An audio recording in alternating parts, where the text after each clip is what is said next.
मैंने यहाँ पे इसको रिफ्रेश पिछली किया, बार ना हमारी ना बस में सो गई थी। देखते हैं कोड सही चल रहा है कि नहीं। मैंने यहाँ पे लिखा danial@gmail.com। जहाँ से आती है ना बस वहीं से। जैसे ही मैंने अपना फॉर्म सबमिट किया, मैं एडमिन के पेज पे आ गया। आ गया। आ गया।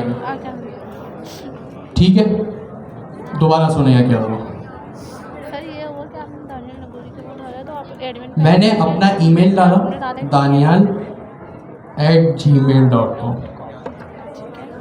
जैसे ही मैंने ये ईमेल लिखा, ये ईमेल मेरा एडमिन का ईमेल है।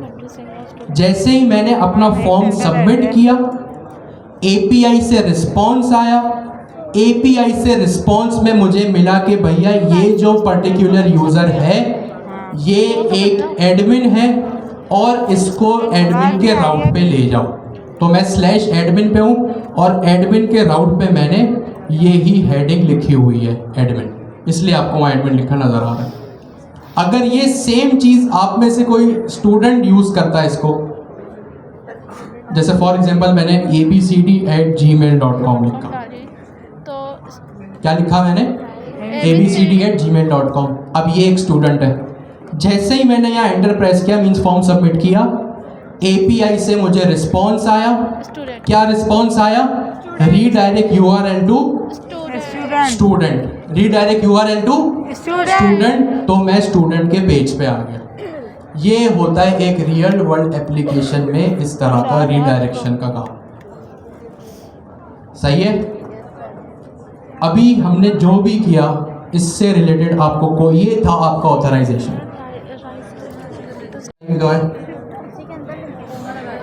अब वो आपके ऊपर है। अगर और ये चीज, चले एक हिंट दे देता हूं मैं, ये चीज आप लोग ऑलरेडी पढ़ चुके। चले ये हिंट दे दी मैंने।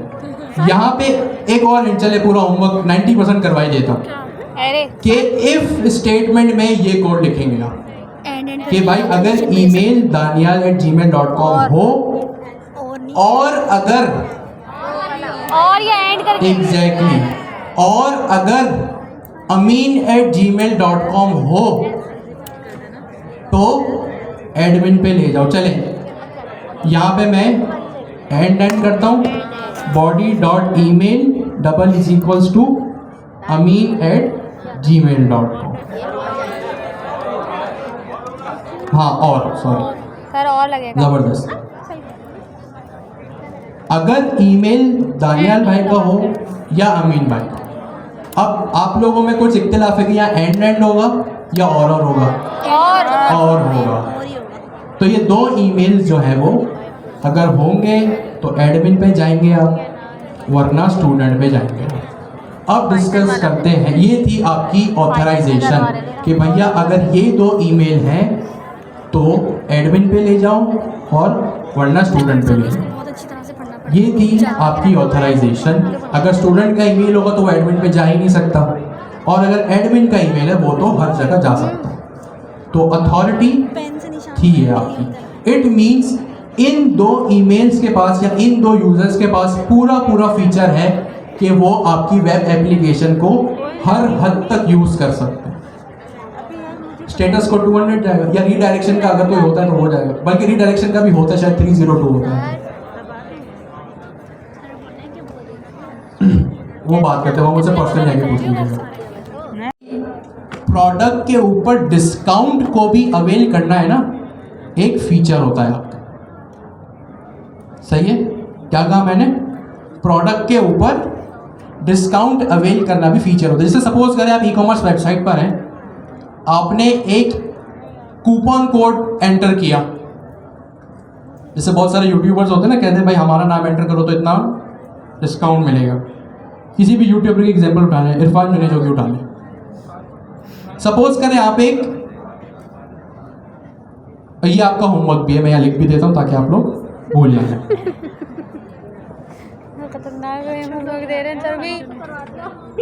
होमवर्क में लिख लेता हूँ। चले आप लोग हैकाथॉन की प्रैक्टिस करें, या इसको हैकाथॉन की प्रैक्टिस भी आपको इसी से होकर गुजरेगी। देख लें आप लोग अपने हिसाब से। देखिए अब आप लोग क्या करें कि एक कूपन कोड अगर है, सही है, अगर वो कूपन कोड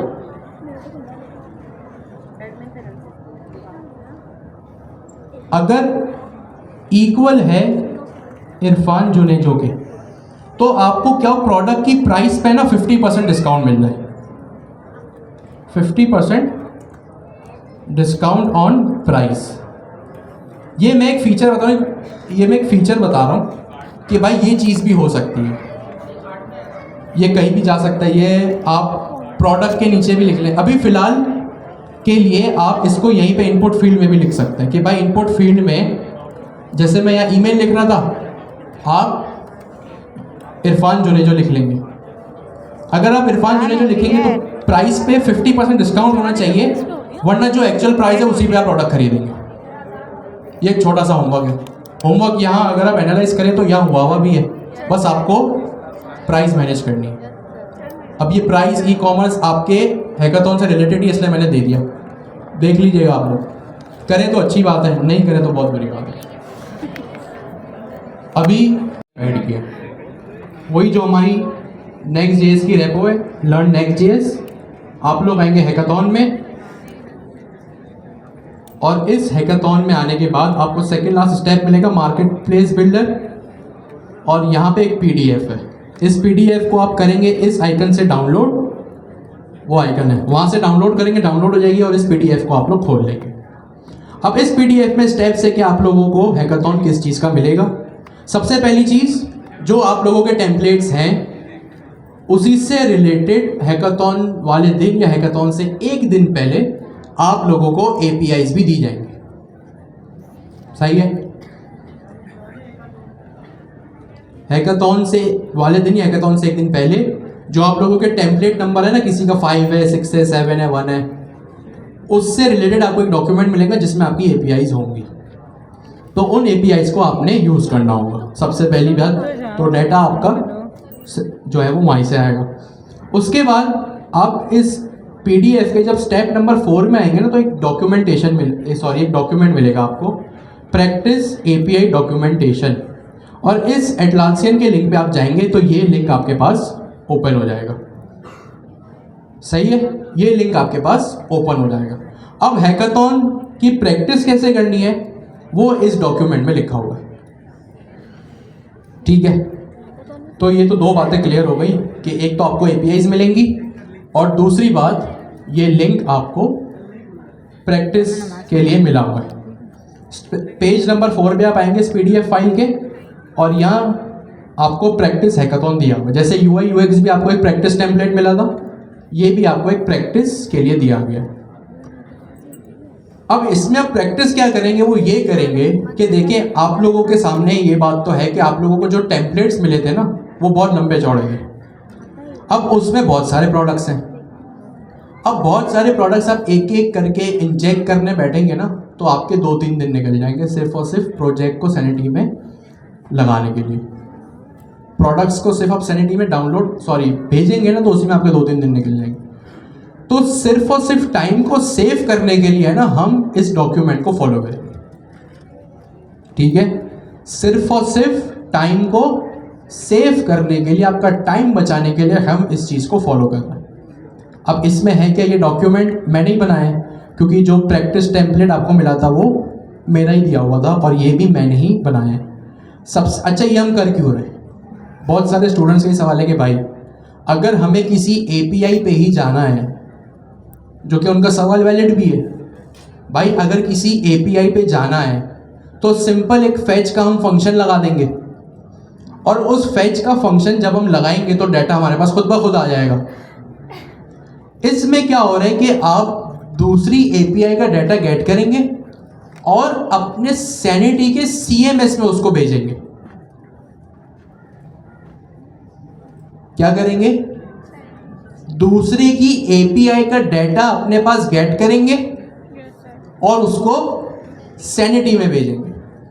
दूसरे की एपीआई का डाटा अगर गेट करना है तो काफ़ी लोग ये पूछते हैं भाई सैनिटी में हम क्यों गेट करें, डायरेक्ट कर लेते हैं।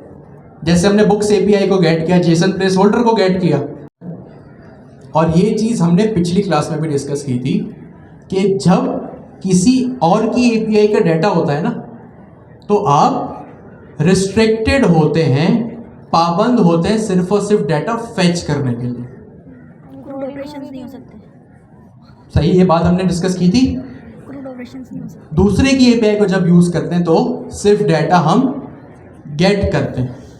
व्हाट इफ अगर हमें नए प्रोडक्ट्स ऐड करने हो, डिलीट करने हो, उनकी प्राइस अपडेट करनी हो, वो तो हम दूसरे की एपीआई में कर ही नहीं सकते। तो इस पूरे प्रोसेस को करने के लिए हम ये काम करें कि डाटा दूसरे की एपीआई का है, डाटा दूसरे की एपीआई का, लेकिन जब वो सेम डेटा हम सैनिटी में मंगवा लेंगे ना, तो सारा कंट्रोल हमारे पास आ जाएगा, क्योंकि सैनिटी डैशबोर्ड तो हमारा है। अब हम प्रोडक्ट ऐड करें, डिलीट करें, प्राइस अपडेट करें, पिक्चर चेंज करें, कुछ भी करें, अब दूसरे की एपीआई का डाटा अपने सैनिटी डैशबोर्ड में मंगवाने के लिए एक तो ये रीज़न है कि पूरा कंट्रोल हमारे हाथ में आ जाए। दूसरा तरीका ये है, अगर कोई कंफ्यूज है तो इसको पढ़ ले। और ये किस तरह होगा, ये हर चीज़ मैंने यहाँ पे लिखी हुई है। सबसे पहले आप सेटअप करेंगे अपने प्रोजेक्ट को। सेटअप कैसे करेंगे, यहाँ मेरी गिटहब रेपोजिटरी में आप लोग जाएंगे, जो आप लोगों के पास है भी, और यहाँ पे एक सैनिटी माइग्रेशन नाम का एक फोल्डर है। सही है, इस सैनिटी माइग्रेशन को आप क्लोन करेंगे। अब क्लोन क्या होता है, कैसे होता है, हर चीज़ मैंने यहाँ पे स्क्रीनशॉट्स में डिफाइन कर दी है कि भाई गो टू कोड मीन्स इस कोड वाले बटन पे जाइए, इस यूआरएल को कॉपी करें। ये हर चीज़ जो है वो इस डॉक्यूमेंट में स्क्रीनशॉट्स के साथ और सादी अंग्रेजी में लिखी हुई है। जब आप इसको सब चीज़ लिखी हुई है, आप इसको यूज़ करेंगे, जब आपके पास ये माइग्रेट हो जाएगा तो आप इसके इन्वायरमेंट वेरिएबल्स लगाएंगे। इन्वायरमेंट वेरिएबल्स क्या होते हैं आपको पता है कि आपकी, अच्छा, अब इन्वायरमेंट वेरिएबल्स कौन से और कब और कहाँ लगाने, ये भी यहाँ लिखा हुआ है कि जब आप इन्वायरमेंट वेरिएबल्स के ऐड करने के स्टेप पे पहुंचेंगे ना, तो आप वो इन्वायरमेंट वेरिएबल्स ऐड करेंगे जो सैनिटी का प्रोजेक्ट आपने प्रैक्टिस हैकाथॉन में सेटअप किया। सही है, वो ENV वेरिएबल्स आप सेट करेंगे जो ENV वेरिएबल्स आपने प्रैक्टिस हैकाथॉन में, जो सैनिटी आपने प्रैक्टिस हैकाथॉन में सेटअप किया। तो दो चीज़ें होंगी, यहाँ दो प्रोजेक्ट आप चलाएंगे, एक और दोनों एक दूसरे से बिल्कुल अलग होंगे, एक साथ मत रखिएगा। दोनों एक दूसरे से अलग होंगे, एक साथ नहीं रखने। एक आप अलग ही जगह पे मेरी इस रेपोजिटरी को क्लोन करके स्टेप्स को फॉलो करेंगे जो यहाँ पे डॉक्यूमेंट में अटैच है, और एक प्रैक्टिस हैकाथॉन UI UX का जो आप लोगों ने 1 महीना पहले बनाया था, उसमें सैनिटी सेटअप करनी होगी। सही है, एक मेरा सैनिटी का माइग्रेशन का प्रोजेक्ट होगा, एक मेरा जो है वो आप लोगों का जो है वो UI UX का प्रैक्टिस प्रोजेक्ट होगा Next.js का। हर टेम्पलेट की आप लोगों को अलग APIs मिलेंगे, आप लोगों को जाहिर सी बात है वही करना होगा जो आपका टेम्पलेट है। तो प्रैक्टिस हैकाथॉन में आपने जो सैनिटी सेटअप किया होगा, जाहिर सी बात है डाटा सैनिटी से आएगा, तो वहाँ पे भी सैनिटी सेटअप करना होगा। आपने वहाँ सैनिटी सेटअप कर लिया और वहाँ पे आपको कुछ ENV वेरिएबल्स मिलेंगे। उन ENV वेरिएबल्स को आप उठा के यहाँ पे जो आपका अलग जगह पे एक चल रहा होगा ना सैनिटी माइग्रेशन का प्रोजेक्ट, वहाँ पे आप रख देंगे।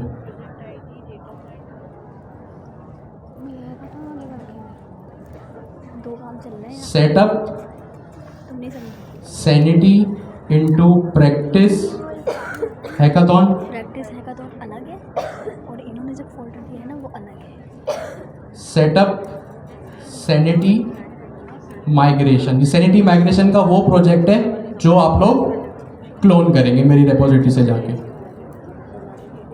Place the .env variables you got in the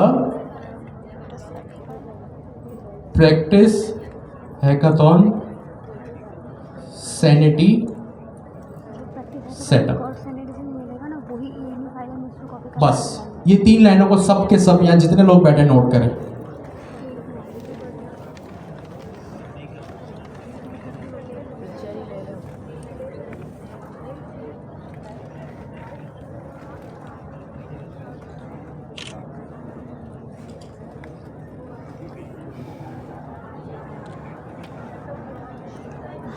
काम इसमें इन्होंने करके दिया है, हमें इसको देखते हुए लगानी है, क्या स्कीमा सेटअप करना है, ये हर चीज़ उस डॉक्यूमेंट में लिखी हुई है। ये नोट कर लिया सबने? Yes sir. कोई रह तो नहीं गया? जल्दी से इसको जो रह गया है वो note down. ENV variable setup हो गए। अच्छा, बाय चांस नहीं भी अगर ENV नहीं मिल रहा, आगे पीछे हो गए, तो उसके भी स्क्रीनशॉट मैंने लगा के रख दिए कि भाई सैनिटी डैशबोर्ड पे जाओ, यहाँ से प्रोजेक्ट आईडी उठाओ, API टोकन आपको जनरेट करना पड़ेगा।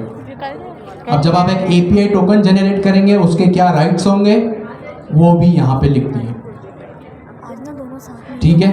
और उस टोकन को जनरेट करने के लिए आपके जो राइट्स होंगे वो एडिटर या डेवलपर के होंगे, ये हर चीज़ लिखी हुई है। और उसको अपने सैनिटी क्लाइंट में जाके पेस्ट कर देंगे। अगर समझ नहीं आ रहा हो तो मेरी रेपो में जाइएगा, वहाँ पे sanity-client.ts या JS नाम की एक फाइल दोनों है, वहाँ पे जाके देख लीजिएगा कि हम क्या कर रहे होंगे इस तरह से। अगर आपको ये process.env.token नहीं करना है, .env की फाइल नहीं बनाइए, मत बनाइए, सारे चीज़ें यहाँ लाके पेस्ट कर दीजिए। आप लोगों को कौन सा ये गिटअप पे रखना है, कोई सिक्योरिटी की नहीं होगी आपको। प्लीज जो आपको डाटा मिले यहाँ पे लाके कंट्रोल से कंट्रोल भी कर दीजिएगा। उसके बाद आपको कमांड चलानी है, ये वही कमांड है जो आप Q1 में बहुत चलाते थे, सारा डाटा मिल जाएगा। तो स्टेप 1 पूरा हो गया। ये करने के बाद आपको जो है वो दोनों को क्यों करना है? सैनिटी में डाटा चला जाएगा।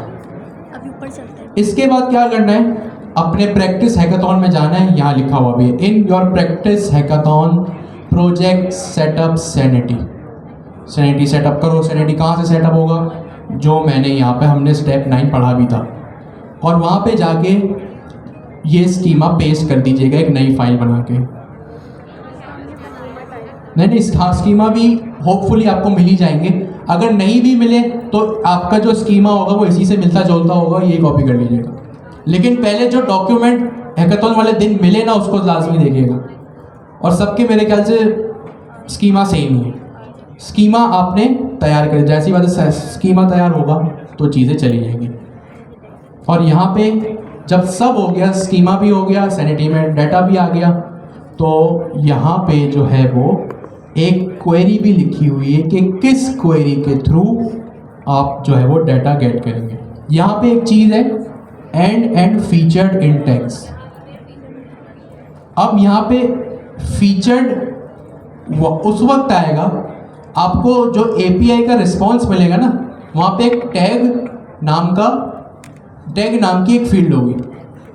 अब उस टैग नाम की फील्ड में आप देखेंगे कि क्या लिखा हुआ है, या तो इलेक्ट्रॉनिक्स होगा, ज्वेलरी होगा, मैं प्रैक्टिस हैकाथॉन टेम्पलेट की बात कर रहा हूँ, या कुछ भी हो सकता है। कैटेगरी होगी, तो उस कैटेगरी में जो यहाँ लिखा हुआ है ना आवर प्रोडक्ट्स, ये भी स्क्रीनशॉट करके मैंने लगा दिया ताकि आपको मुश्किल हो ही ना, सिर्फ और सिर्फ डेवलपमेंट पे आप लोग फोकस करें। तो आप यहाँ आवर प्रोडक्ट्स की जगह यहाँ आवर फीचर की जगह आवर प्रोडक्ट्स लिखेंगे।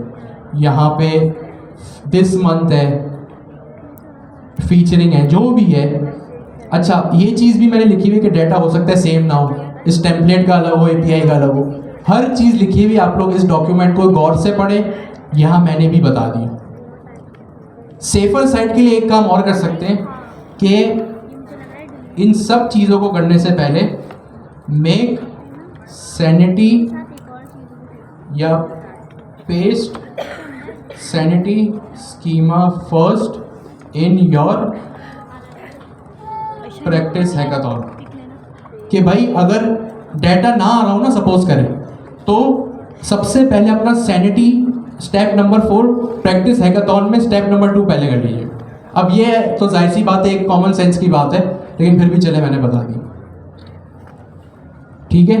तो ये चीज़ें आप लोगों ने जहन में रखनी है। ये सिर्फ और सिर्फ पूरा प्रोसेस इसलिए हो रहा है ताकि दूसरे की API का डाटा का कंट्रोल आप अपने हाथों में ले सकें।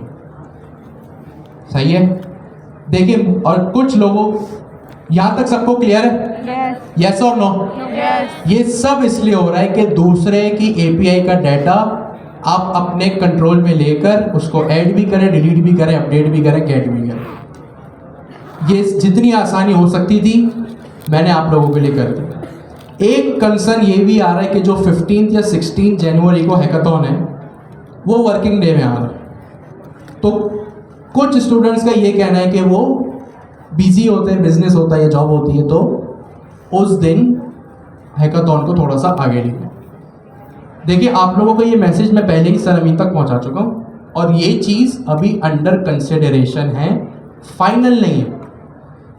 सही है। अब आपको पता है कि अमीन भाई 15-16 जनवरी को ही शायद हैकाथॉन अनाउंस करते हैं, लेकिन वो हफ्ता 10 दिन देते हैं, तो उसमें सैटरडे संडे तो आ ही जाएगा, तो आप लोग उसमें कर लीजिएगा। हर टेम्पलेट का आपको API मिलेगी। प्रैक्टिस के लिए ये भी है, ट्रैकिंग, इन्वेंट्री, शिपमेंट जो करना है ना इसमें ही कर लो, ताकि आप लोगों को जो एक्चुअल हैकाथॉन हो उसमें टाइम ना हो। जो एरर आना है, जो कॉन्सेप्ट समझना है, इस प्रैक्टिस हैकाथॉन में आए और आप लोगों को एक्चुअल हैकाथॉन वाले दिन ज़्यादा कोई टेंशन ना हो। और ये मेरा डॉक्यूमेंट था, ये अमीन भाई का भी एक डॉक्यूमेंट है, यार ये वाला काम तो मेरा मतलब से इसको भी पढ़ लीजिएगा, इसमें सब आसान इंग्लिश में लिखा हुआ है। सबसे पहले मेरे डॉक्यूमेंट को आप लोग फॉलो करेंगे, फिर अमीन भाई के। और जो भी करना, जितना भी हो सकता है ना, इस प्रैक्टिस हैकाथॉन में कर दें, ताकि एक्चुअल हैकाथॉन वाले दिन कोई टेंशन ना हो। मुझसे जितनी आसानी हो सकती थी, जो आपके मैसेजेस में आगे तक पहुंचा सकता था, मैंने कर दिया है। अब the ball is on your hand. आप अब अपने आप से सिंसियर होके, अपने आप से मुखलिस होके पढ़ाई करें, तो ये हैकाथॉन जो है वो आप लोगों को ज़्यादा मुश्किल नहीं लगेगा। आज के लिए इतना काफ़ी है। Thank you so much. अल्लाह हाफ़िज़। ना शेड्यूल किसी का कोई सवाल